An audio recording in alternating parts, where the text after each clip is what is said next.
पुंछ में एक एसपीओ की अहलिया ने एसपी ऑफिस पुलिस हेडक्वार्टर के अहाते में जहर पीकर खुदकुशी करने की कोशिश की। राहगीरों ने खातून को तड़पते हुए देखकर एसपी ऑफिस के बाहर पुलिस एहलकारों को इस मामले की इत्तला दी। इत्तला मिलते ही डीएवी हेडक्वार्टर ने खातून को सरकारी गाड़ी के जरिए राजा सुखदेव सिंह डिस्ट्रिक्ट अस्पताल मुंतकिल किया। खातून की शनाख्त 26 साल शमशाद बेगम के तौर पर हुई है। पुलिस के मुताबिक घरेलू तनाजे के चलते इस खातून ने खुदकुशी करने की कोशिश की है। खातून की हालत तशवीशनाक बताई जा रही है। इस मामले में पुलिस ने तफ्तीश शुरू कर दी है।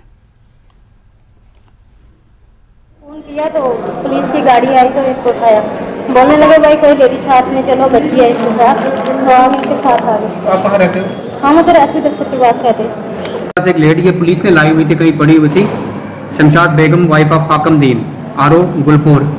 तो इसने ये पॉइजनिंग का केस है, इसने जहर खाई हुई है। अभी हमने स्टोमक वॉश कर दिया है, स्टेबलाइज कर रहे हैं पेशेंट को। इसके बाद इसको एआर रूम में शिफ्ट करेंगे।